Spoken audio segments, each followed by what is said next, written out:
Olá pessoal, hoje eu tô aqui sem a minha amiga Monara, né? Hoje eu vou fazer um vídeo diferente dos demais.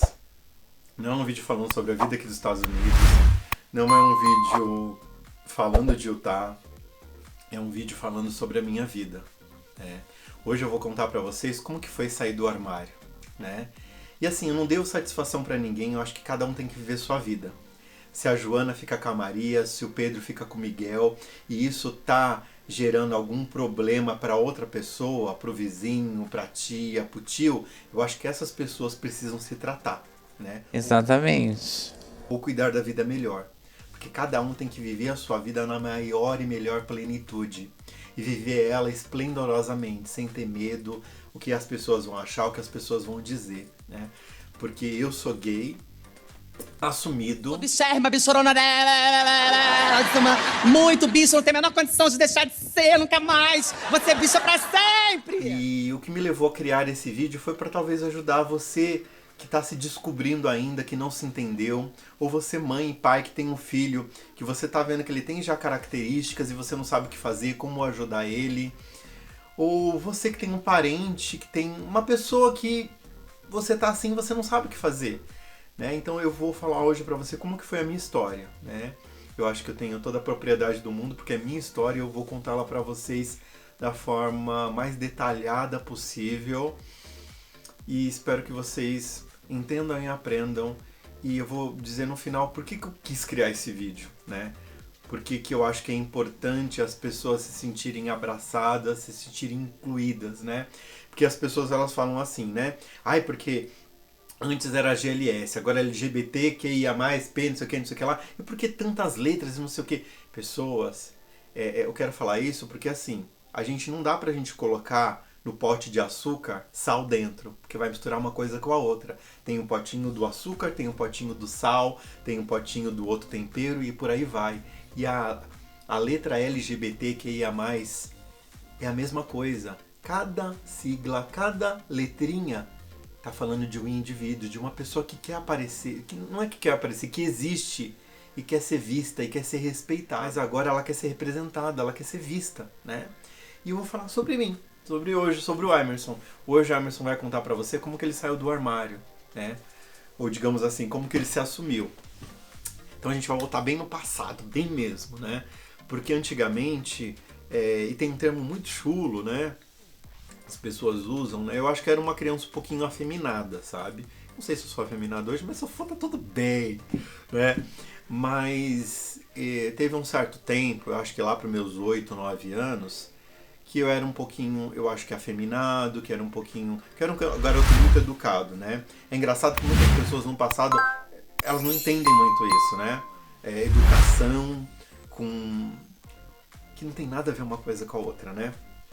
Mas enfim, eu escutava algumas piadinhas dizendo que eu era gay, dizendo que não sei o que, e eram termos, gente, que eu nem entendia naquela época, eu nem sabia o que era ser gay, né?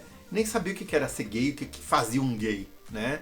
Mas eu escutava essas piadinhas, né? Até que com o passar do tempo, né, que eu fui entrando na adolescência e tudo mais, eu fui entender, né, que era um homem que gostava de outro homem, assim como lésbicas e tudo mais, né? Mas eu sou da geração dos anos 80, né? Então, naquela época era levada de uma forma bem negativa, né? Quem era gay, quem era lésbica, né? Então era uma coisa bem complicada mesmo, né? E eu me lembro que quando eu tinha entre 9 e 10 anos, eu começava a ver que eu não sentia atração por meninas, né? Eu queria estar no meio dos meninos, eu olhava para os meninos, eu ficava encantado. Eu lembro que eu tinha um melhor amigo, né, da minha rua, que eu era muito apaixonado por ele, sabe? Mas aí, ao mesmo tempo, de que eu via tanta gente falando sobre gay, e falando que isso não era certo, que as pessoas iam pro inferno e tudo mais, eu fui guardando isso pra mim, sabe? Fui guardando isso pra mim. Tentando mudar jeitos, né? Porque, por que você mexe a mão desse jeito? Por que você faz aquilo? Por que você faz aquilo outro, né? E, de certa forma, eu fui deixando isso de lado porque eu não entendia direito, né? Óbvio que eu passei por um momento da minha vida que não foi um momento muito bacana, né? Porque eu fui abusado sexualmente por um primo meu. E agora tá tudo bem, gente.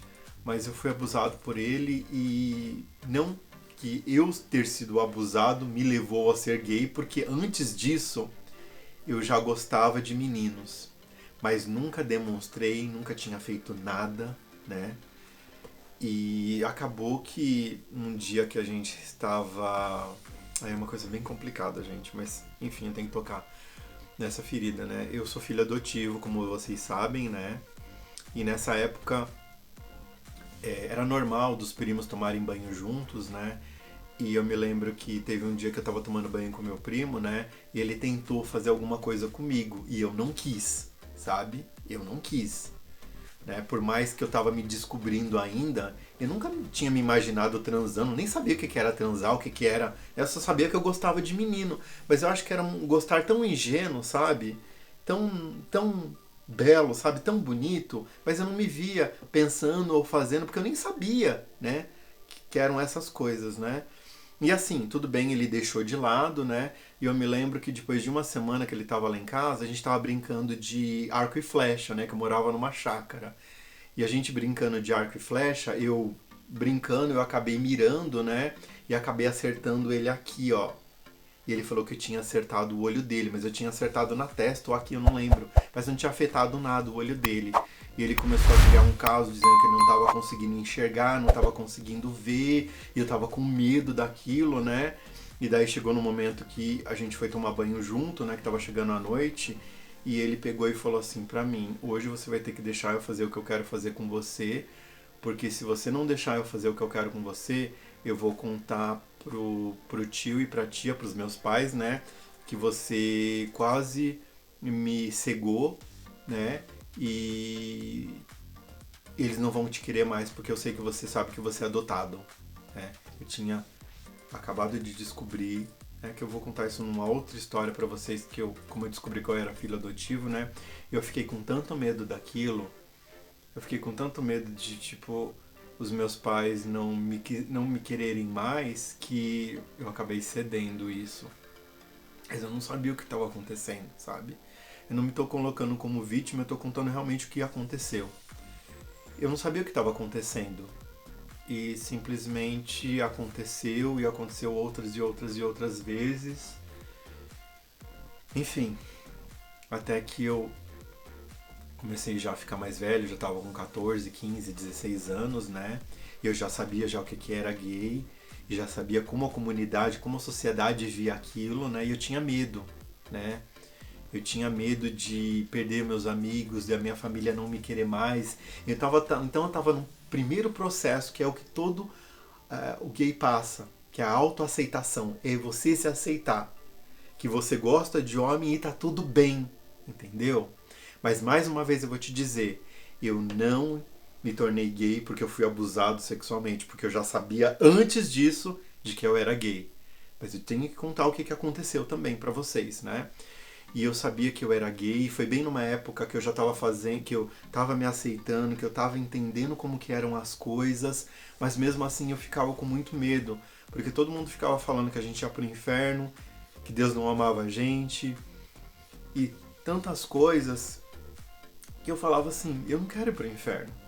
Porque as pessoas pensam, gente, e não é, sabe? Você pode ficar no meio de... Porque as pessoas têm a teoria de que, a pessoa tá no meio de gay, ela vai virar gay também, né? Ou assim, ou assado, ou acontecer alguma coisa para ela se tornar gay. Não, eu nasci assim, É diferente, gente, né? Porque se eu for usar a teoria, a pessoa ficar no meio de gay vai virar gay, então todo mundo que fica no meio de drogado vai virar drogado, todo mundo que fica no meio de quem fuma vai virar fumante? Não é assim, gente. Se a pessoa não é gay, não nasceu sendo... Ela não vai... Você pode botar ela no meio de 50 mil gays, ela não vai ficar. Eu tenho amigos, né? Que, nossa, são héteros, né? Fazem passeios comigo no meu próprio aniversário agora pra Vegas, né? Tem um amigo meu que ele é hétero total. Ele foi comigo, a gente é amigo há muito tempo. Você pode botar ele no meio de 500 gays, ele sabe a preferência dele, ele não vai mudar por causa disso, porque ele tá no meio de gay, entendeu? Então isso não é... Eu sabia que eu tinha nascido assim. Mas eu também precisava ler mais, conhecer mais, né? Por isso que eu sou muito fã da tecnologia, porque foi bem nessa época aí que tinha aquelas internet de escada, tudo que eu lia relatos, que eu lia coisas, que eu começava a entender, mas o medo ainda era muito grande de querer sair do armário, de querer me libertar, de querer sair pro mundo, sabe? Eu me lembro que eu tenho um grande amigo, espero que ele esteja vendo esse vídeo, né? Chamado Fábio, né? O Fábio, ele era um grande amigo meu, e ele estava me ajudando, até mesmo quando eu consegui o meu primeiro computador, que era preto e branco e tudo mais, né? Que eu consegui colocar a internet de escada nele, que pra mim era a melhor coisa do mundo. Que eu esperava até meia-noite pra botar a internet, para poder entrar na internet, né? E ver tudo aquilo. E teve um dia que eu E aí, pessoal, tudo bem com vocês? Espero que vocês estejam gostando aí. Tô contando a minha história. Óbvio que de uma parte resumida, mas fica ligado que logo logo vai ter a parte 2. Estão preparados? Então até lá.